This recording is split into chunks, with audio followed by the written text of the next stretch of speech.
There's a program at the University of Illinois College of Veterinary Medicine working to reduce pet overpopulation. On this episode of the Paw Report, we're introduced to the shelter medicine program and what veterinarians are doing to help improve the health and well-being of animals in shelters. Stay with us.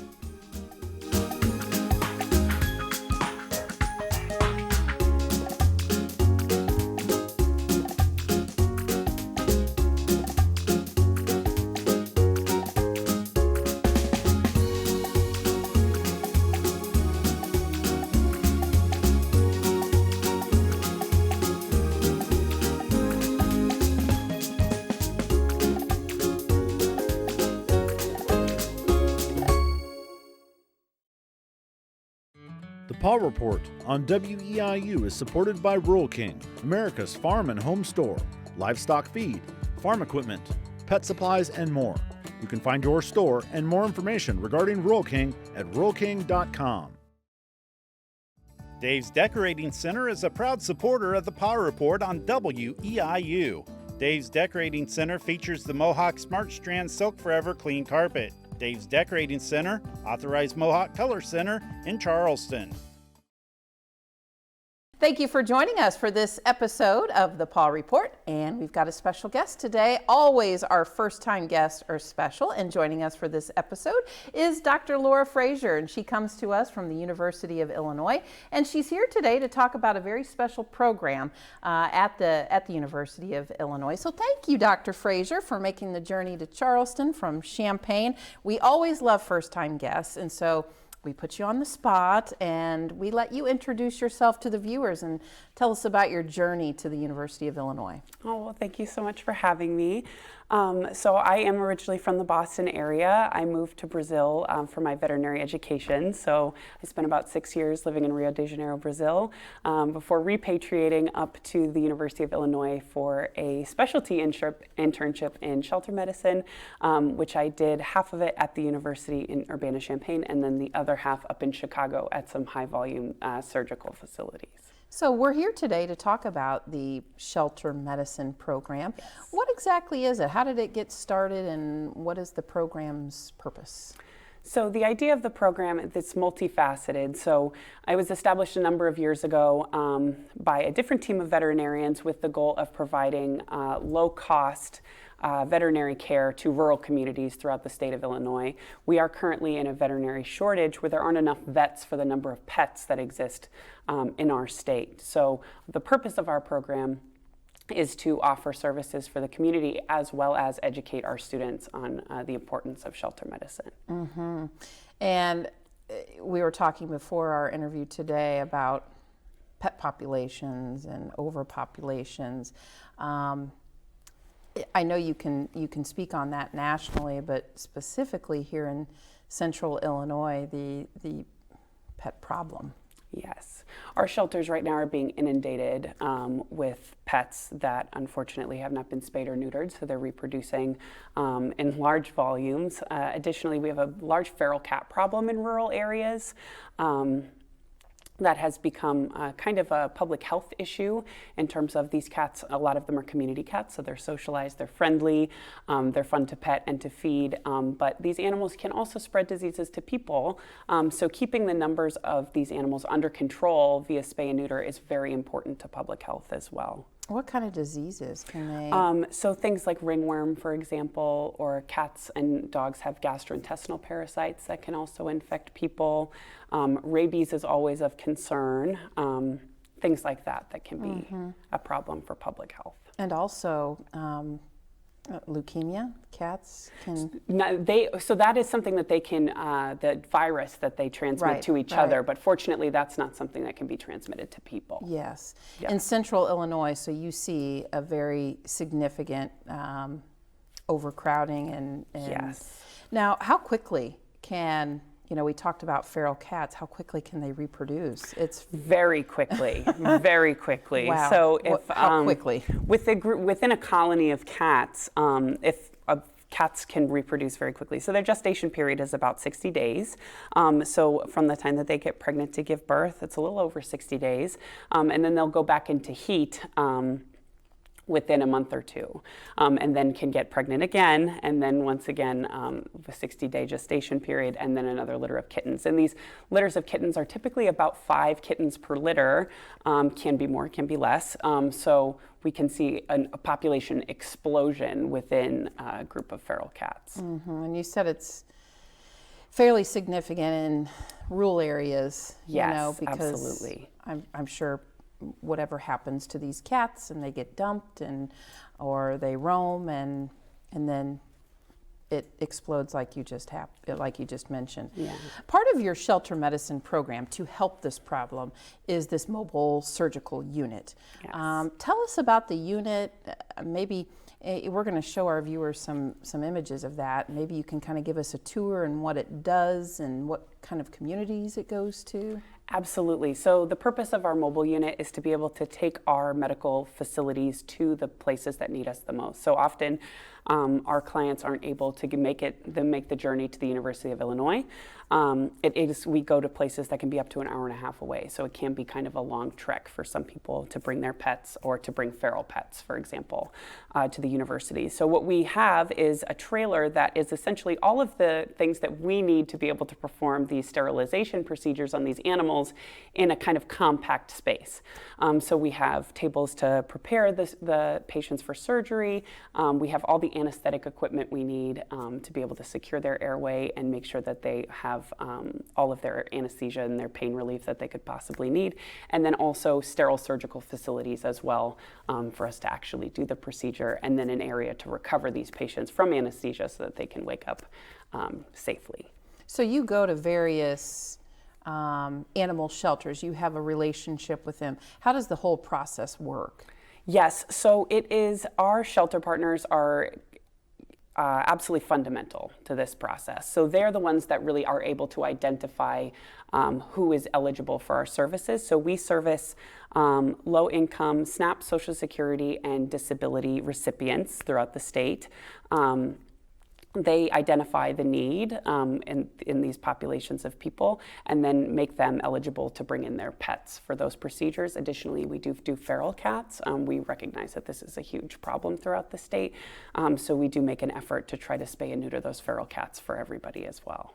So the general public then could potentially reach out to their animal shelter Absolutely. and be put on a list if they have a feral barn cat or whatever it may be to reach out to get some assistance from this program. And on our website, we actually have a list of our current shelter partners that people are welcome to reach out to get put on that wait list for our services. We try to see all of our partners at least twice a month so that we're able to provide kind of a consistent spay and neuter service for them. So when you bring the unit to Champaign County or Coles County or Douglas County, whatever partner that you're with that particular day, how many cats do you on a visit will you spay and neuter? So it depends how many animals that we're able to service on a particular day. Depends on if they're dogs or cats and males and females, because each procedure takes a different amount of time. Typically, we're doing between 15 to 20 animals per visit. And you said dogs and cats too. Yes. So, what can the public do? I mean, obviously, you see it every day, this overpopulation, but there's got to be something that we can do to make your job easier.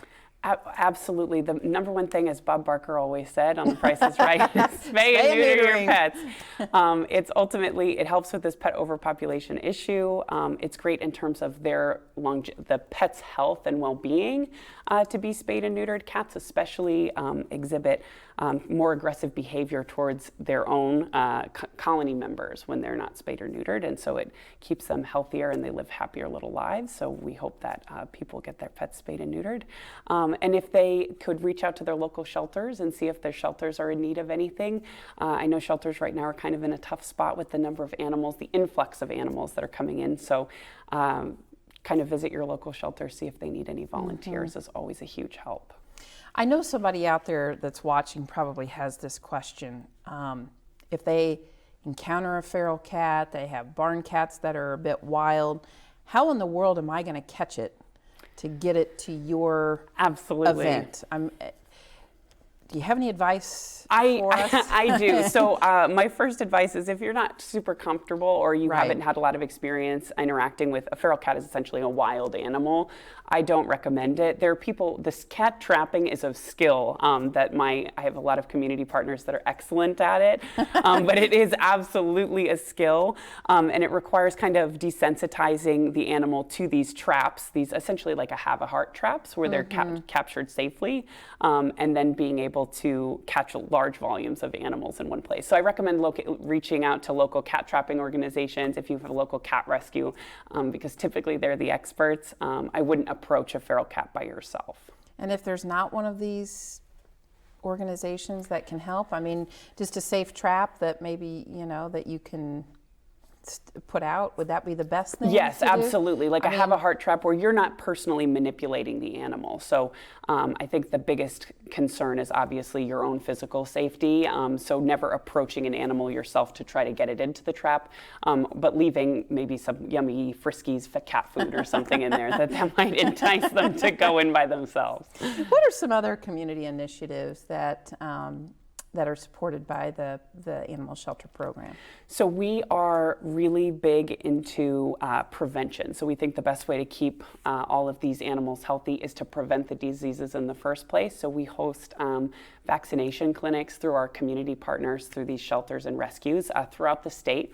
So we offer things like vaccination, flea and tick preventative, deworming, and then infectious disease testing to make sure the public's animals are healthy and safe. And if they are, for some reason, if there's infectious disease testing that indicates that they're not healthy, we can refer them to some sort of resource that can get them help. So you do things like this. I mean, aside from your job of going out and going to different communities through the mobile unit and at the U of I, you go to groups, you go to different organizations to educate. That's a big thing. Huge part of our job is to educate, especially with the dissemination of disinformation on social media and everything. The biggest possible thing that we can do to help the public is to give them correct information about the health and safety of their pets. So part of my job is going to speak at kind of different groups and kind of educate new clients and new adopters about the best ways to take care of their pets, because everyone ultimately wants the same thing. Oh yeah, absolutely. What about the role of students within your program? I know that when I had the chance to visit the mobile unit, there were quite a few students in there, not only assisting but learning and helping. How important is that aspect of the shelter program? So the students are integral to everything that we do. They are the primary surgeons on our procedures. They do a great job, and they're super passionate about being able to help the community and get out there. Our rotation, as our shelter medicine program offers the fourth year students a surgical skills rotation where they're able to do these procedures and get extra practice before they graduate. It's not only very important to their education to be able to practice these skills, but also to get comfortable enough that they want to continue doing it after they graduate, so that they'll be comfortable enough to do spays and neuters, or maybe they'll become passionate enough to take on these feral cat projects and be able to help out the community in those ways, as well as expose them to shelter and rural medicine, because many of our graduating students go to large cities to practice, and so if we can inspire some of them to take jobs that are kind of in more rural areas, then that's an ideal situation for us. Well, I'm going to put you on the spot. So what inspired you? You grew up in Boston in a big city, and now you're in a rural area. Your focus is rural medicine. What was the trigger for you? I mean, what spoke to you that said, this is my calling? I'm very passionate about working with lower income communities to offer them services that they otherwise wouldn't be able to access. I think everybody deserves the right to have pets. I think pets have been shown in many studies to be both beneficial for the animal and the person. And I'm very passionate about public health and being able to help people who deserve to have these wonderful experiences and this bond with these animals. And so the more that I can get out there and offer these services, the more people can have that really healthy, happy bond with their pet. Mm-hmm. And you've probably seen a lot of stories over the years. Any memorable stories of people that come to mind that you could share with us? You don't have to share their names, but just individual stories of maybe somebody that lived alone and they have a cat that is just their child, I guess, so to speak. Absolutely. I've had so many amazing owners that would really do anything for their pets and give up anything for their pets, and just the fact is they just have difficulty accessing those services. So we'll receive referrals, and I'm very fortunate in my position to be able to offer those services to these people, because I know all of my colleagues, all of my veterinarian colleagues want to be able to do these things. We're just lucky that at the University of Illinois we have the funds to be able to help them. So I had a pet that came in very sick, and the owner, unfortunately close to home, was not able to afford the care, and we were able to get that pet in and give all the services that this pet needed to be okay. That otherwise it needed a surgery to be able to live. It had a pyometra, which is essentially an infected uterus. So we were able to do the surgery and then be able to give that pet antibiotics and all their pain medications. And so when the cat was able to go home and feel much better. The pet owner was probably so It's a huge relief to be able to, because otherwise you have to say goodbye. And when it's a situation where it's not necessary, steps can be taken to help the pet. That's what we live for. We love to be able to do that. What is the pet population grant? That's something else that's involved in your area. Yes, absolutely. So that is where we receive funds from the state via the sales of these pet license plates that goes into the Pet Population Fund. And that's what we use to fund the spay and neuter of these feral cats and these low-income client spays and neuters. And when they come to us for the spays and neuters, they also receive vaccination, preventative services, microchips. So we try to make, while we have these pets with us, try to do everything that we can to keep them healthy, in addition to just the spay and neuter. Donated funds also assist in some other areas within your shelter program. And we're going to talk about the donation area as well, but talk about what some of the other funds help this program do and succeed at. Yes, absolutely. So our donated funds are what makes these large-scale vaccination clinics possible, and these preventative medicine clinics possible.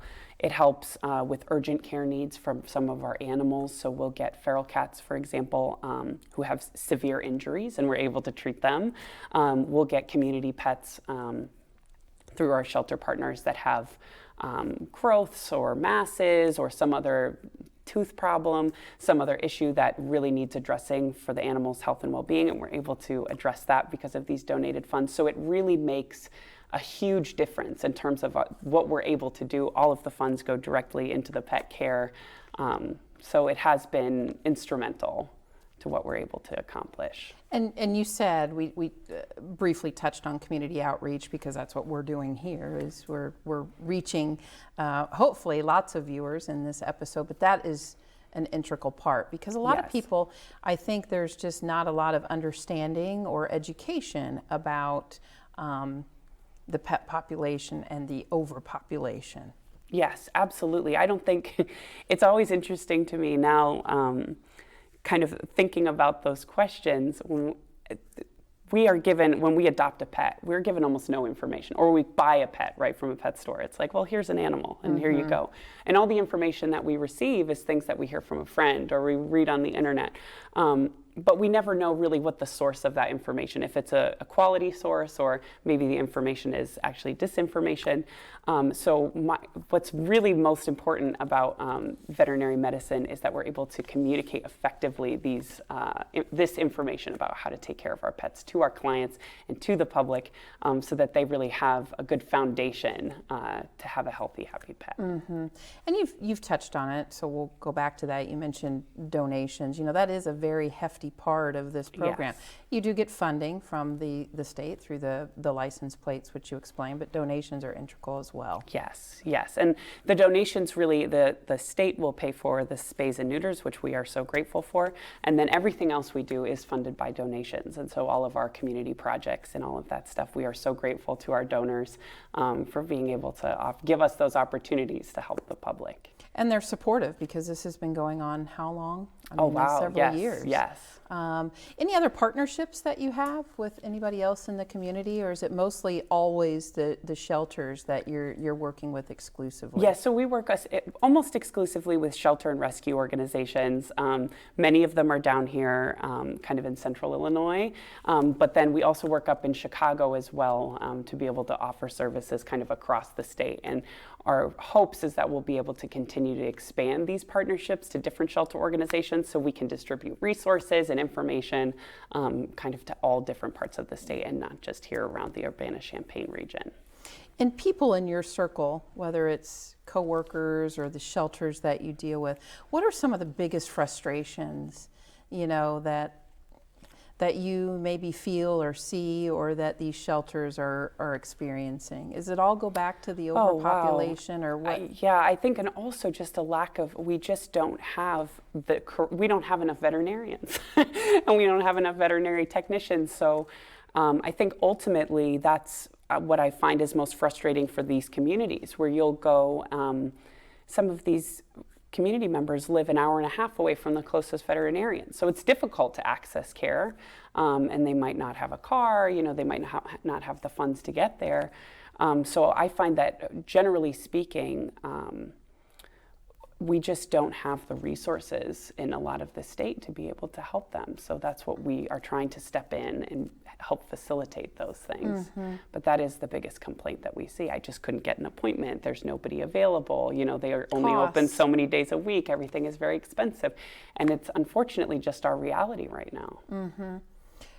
Is the most joy that you get from this is the people that you help, the animals, the shelters, or is it kind of just a big ball of everything? Oh, it's everything. I mean, you're just beaming. I mean, you're talking about cats and dogs, and you're just it's everything. You just glow. You love your job, and you love what you do, and you love this program, and you're very passionate about it. I'm very fortunate. I mean, what is better than this? What's a better job than being able to help the public, than help their pets, be able to do all of this work as your job? It's unbelievable. And nothing makes me feel better than being able to fix something for someone and their pet, to be able to fix a problem, to be able to cure a disease. Nothing is more, and I'm sure I'm speaking on behalf of all of my colleagues, that is the best feeling in the entire world.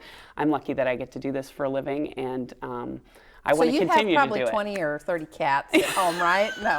just two. And two is enough because they pick on me. Oh, well, they're company.